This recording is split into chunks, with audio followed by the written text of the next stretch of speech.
জানিয়ে দিব এই মুহূর্তে আমাদের হাতে এসেছে গুরুত্বপূর্ণ আপডেট বাংলা সংবাদের শিরোনাম। শুরুতেই থাকছে ফরিদপুরে ১৪৪ ধারা জারি।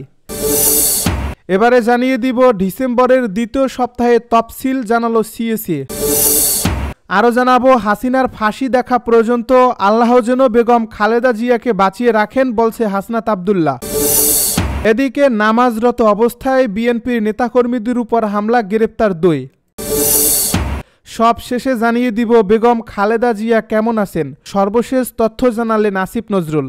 এতক্ষণ শুনছিলেন হাতে থাকা আপডেট সংবাদের শিরোনাম, এবারে বিস্তারিত। তবে তার আগে অনুরোধ রইল ভিডিওটিতে একটি লাইক এবং কমেন্ট করে জানিয়ে দিন ভিডিও সম্পর্কে আপনার মূল্যবান মতামত। আরও জানিয়ে দিন ভিডিওটি কোথা থেকে দেখছেন বা কোন জেলা থেকে দেখছেন। ফরিদপুরে ১৪৪ ধারা জারি। ফরিদপুরের আলফাডাঙ্গায় বিএনপির দুপক্ষের সমাবেশকে কেন্দ্র করে ১৪৪ ধারা জারি করছে উপজেলা প্রশাসন। শুক্রবার রাত ১১টার দিকে উপজেলা নির্বাহী কর্মকর্তা ও নির্বাহী ম্যাজিস্ট্রেট রাসেল ইকবাল স্বাক্ষরিত আদেশে এই ১৪৪ ধারা জারি করা হয়।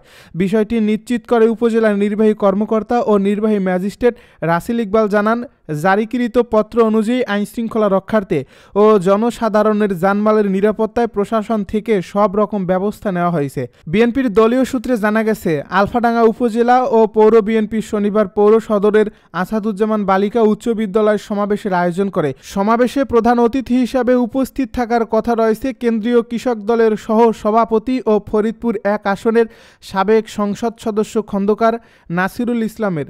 অপরদিকে বিকেল ৩টায় আলফাডাঙ্গা পৌর সদরের আরিফুজ্জামান উচ্চ বিদ্যালয় মাঠে বিক্ষোভ সমাবেশের আয়োজন করা হয়। বিএনপির দুই পক্ষের সমাবেশকে কেন্দ্র করে কোনো ধরনের আইনশৃঙ্খলার অবনতি যাতে না ঘটে সে বিষয়টি গুরুত্ব দিয়ে ১৪৪ ধারা জারি করা হয়েছে বলে জানা গেছে। এই আদেশে বলা হয়েছে, জনসাধারণের জীবন ও সম্পদ রক্ষা এবং শান্তি শৃঙ্খলা স্থিতিশীল রাখার লক্ষ্যে আলফাডাঙ্গা উপজেলার পৌরসভার স্কুল, মাঠ ও বাজার এলাকায় শনিবার সকাল ১০টা থেকে সন্ধ্যা ৬টা পর্যন্ত ফৌজদারি কার্যবিধি ১৮৯৮ এর ১৪৪ ধারার আদেশ জারি করলাম। আদেশ জারির পত্রটিতে আরও বলা হয়, এ সময় উল্লেখিত এলাকায় সকল প্রকার সভা সমাবেশ, বিক্ষোভ মিছিল, গণজমায়েত, বিস্ফোরক দ্রব্য, আগ্নেয়াস্ত্র ও সকল প্রকার দেশীয় অস্ত্র ইত্যাদি বহনসহ সংশ্লিষ্ট এলাকায় ৫ বা ততোধিক ব্যক্তির একত্রে অবস্থান কিংবা চলাফেরা সম্পূর্ণ নিষিদ্ধ ঘোষণা করা হলো। ডিসেম্বরের দ্বিতীয় সপ্তাহে তফসিল ঘোষণা জানালো সিএসি। ত্রয়োদশ জাতীয় সংসদ নির্বাচনের তফসিল ডিসেম্বর মাসের দ্বিতীয় সপ্তাহে ঘোষণা করা হবে বলে আশা প্রকাশ করেছেন প্রধান নির্বাচন কমিশনার এএমএম নাসির উদ্দিন। শনিবার সকালে রাজধানীর শেরেবাংলা নগর সরকারি বালিকা উচ্চ বিদ্যালয়ে চলা মক ভোটিং পরিদর্শন শেষে সাংবাদিকদেরকে তিনি একথা বলেন। সিএসি বলেন, গণভোট নিয়ে সেইভাবে প্রচারণা শুরু হয়নি এখনও। সরকার এবং সিএসি একই সঙ্গে মিলে ব্যাপক প্রচারণা চালাবে, সেভাবেই প্রস্তুতি নেওয়া হচ্ছে। দেশের আইনশৃঙ্খলা পরিস্থিতি নিয়ে তিনি বলেন, আইনশৃঙ্খলা পরিস্থিতি আগের চেয়ে অনেক উন্নতি হয়েছে। পুলিশ, আনসার, বিজিবি, র্যাব, সেনাবাহিনী অ্যাক্টিভলি কাজ করছে। আগেও চুরি ছিনতাই হয়েছে, এখন কিন্তু এগুলো বিচ্ছিন্ন ঘটনা নয়। পরিস্থিতি এখনের চেয়ে আরও ভালো হবে। মক ভোটিং নিয়ে নাসির উদ্দিন বলেন, আইডিয়ার পরিস্থিতিতে নির্বাচন করতে গেলে কেমন পরিবেশ রাখা দরকার তার সার্বিক বিষয়ে দেখতে চেয়েছে এইসি। গত ১৫ বছরে ভোট দেওয়ার প্রক্রিয়া দেখেনি জনগণ, সেটা দেখাতে এবং ভোট দেওয়ার প্রক্রিয়া জানাতে এই মক ভোটিংয়ের আয়োজন। একই সঙ্গে ২ ব্যালটে কত সময় লাগছে তাও দেখা হচ্ছে। হাসিনার ফাঁসি দেখা না পর্যন্ত আল্লাহ যেন বেগম খালেদা জিয়াকে বাঁচিয়ে রাখেন জানালো হাসনাত আব্দুল্লাহ। জাতীয় নাগরিক পার্টির দক্ষিণাঞ্চলের মুখ্য সংগঠক হাসনাত আব্দুল্লাহ বলেছেন, যার কারণে বেগম খালেদা জিয়ার এই পরিণতি হয়েছে। ক্লিনিক্যাল একটা অপারেশনের মধ্য দিয়ে উনি গিয়েছেন, মেডিকেলি অত্যাচারের মধ্য দিয়ে উনি গিয়েছেন। হাসিনার ফাঁসি দেখা পর্যন্ত আল্লাহ যেন ওনাকে বাঁচিয়ে রাখেন। শনিবার দুপুরে রাজধানীর রেভার কেয়ার হাসপাতালে বেগম খালেদা জিয়াকে দেখে এসে তিনি সাংবাদিকদের একথা বলেন এনসিপির এই নেতা।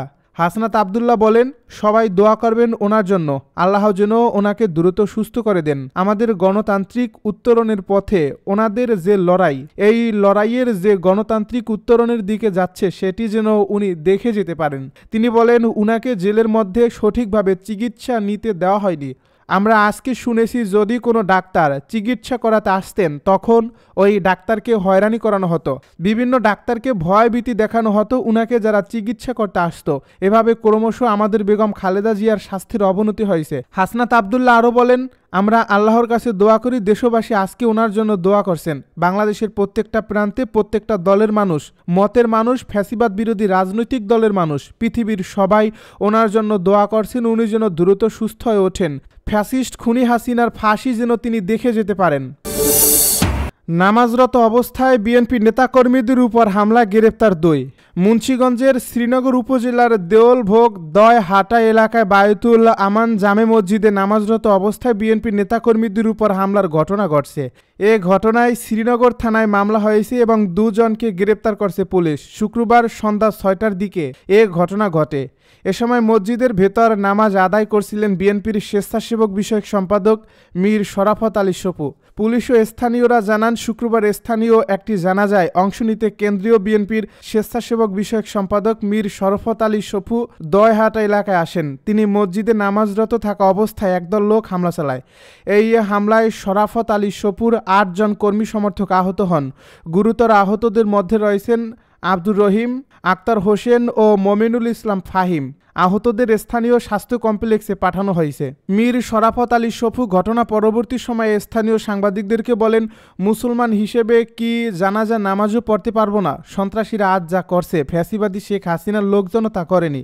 চাপাতি দিয়ে আমার সমর্থকদের উপর হামলা করা হয়েছে। আমরা আশা করি প্রশাসন আজ রাতের মধ্যেই এই হামলাকারীদের গ্রেপ্তার করবে। শ্রীনগর থানা পুলিশের ভারপ্রাপ্ত কর্মকর্তা নাজমুল হুদা খান ঢাকা পোস্টকে বলেন, শরাফত আলী সপুর পক্ষে রুবেল নামের এক ব্যক্তি শ্রীনগর থানায় মামলা দায়ের করছেন। এ ঘটনায় জড়িত 2 জনকে গ্রেপ্তার করা হয়েছে। তাদের আদালতে প্রেরণের প্রক্রিয়া চলছে। এ বিষয়ে অতিরিক্ত পুলিশ সুপার ফিরোজ কবির বলেন, মসজিদের ভেতর ও বাইরের সিসিটিভি ভিডিও ফুটেজ বিশ্লেষণ করা হচ্ছে। আইনি ব্যবস্থা প্রক্রিয়াধীন। বিএনপির 2 পক্ষের অভ্যন্তরীণ দ্বন্দ্বের জেরে এই হামলার ঘটনা ঘটছে কিনা জানতে চাইলে তিনি বলেন, তদন্ত করে বিষয়টি খতিয়ে দেখা হচ্ছে। বেগম খালেদা জিয়া কেমন আছেন সর্বশেষ তথ্য জানালেন আসিফ নজরুল। বিএনপি চেয়ারপারসন বেগম খালেদা জিয়ার বর্তমান শারীরিক অবস্থার খোঁজ নিতে মধ্যরাতে রাজধানীর এভার কেয়ার হাসপাতালে গেছেন অন্তর্বর্তী সরকারের আইন, বিচার ও সংসদ বিষয়ক উপদেষ্টা অধ্যাপক ডক্টর আসিফ নজরুল। প্রধান উপদেষ্টা ডক্টর মুহাম্মদ ইউনূস শুক্রবার রাতে আইন উপদেষ্টা এবং তার বিশেষ সহকারী মনির হায়দারকে হাসপাতালে পাঠান। এছাড়া বিএনপির মহাসচিব মির্জা ফখরুল ইসলাম আলমগীর, স্থায়ী কমিটির সদস্য, বিএনপির মিডিয়া সেল থেকে বিষয়টি নিশ্চিত করা হয়। তাছাড়া বেগম খালেদা জিয়ার শারীরিক অবস্থা সংকটাপন্ন শুনে দলটির বিভিন্ন পর্যায়ের নেতাকর্মীরাও হাসপাতালের সামনে গিয়ে খোঁজ নেওয়ার চেষ্টা করছেন। বেগম খালেদা জিয়া সিসিইউতে মেডিকেল বোর্ডের নিবিড় পর্যবেক্ষণে রয়েছেন। তার স্বাস্থ্যের বিষয়ে বোর্ড নিয়মিত পর্যবেক্ষণ ও প্রয়োজনীয় চিকিৎসা দিচ্ছে। পরে শুক্রবার রাতে এক ফেসবুক পোস্টে আইন উপদেষ্টা জানান, এভার কেয়ার হাসপাতালে গিয়েছিলাম, এখনই ফিরলাম। বেগম খালেদা জিয়ার শারীরিক অবস্থা একদমই ভালো না, সবাই দোয়া করবেন ওনার জন্য। বেগম খালেদা জিয়া দীর্ঘদিন ধরে হৃদরোগ, ডায়াবেটিস, আর্থ্রাইটিস, লিভার সিরোসিস, কিডনির জটিলতা সহ নানা শারীরিক অসুস্থতায় ভুগছেন। প্রায় 80 বছর বয়সী সাবেক প্রধানমন্ত্রীর গত রোববার শ্বাসকষ্ট দেখা দিলে দ্রুত তাকে রাজধানীর এভার কেয়ার হাসপাতালে নেওয়া হয়। পরে চিকিৎসকেরা জানান, বেগম খালেদা জিয়া হৃদযন্ত্র ও ফুসফুসে সংক্রমণ দেখা দিয়েছে। উল্লেখ্য, উন্নত চিকিৎসার জন্য গত 7 জানুয়ারি লন্ডনে যান বেগম খালেদা জিয়া। 117 দিন লন্ডনে অবস্থান শেষে গত 6 মে তিনি দেশে ফেরেন। এরপর একাধিকবার শারীরিক নানা জটিলতায় তাকে হাসপাতালে নেওয়া হয়েছে।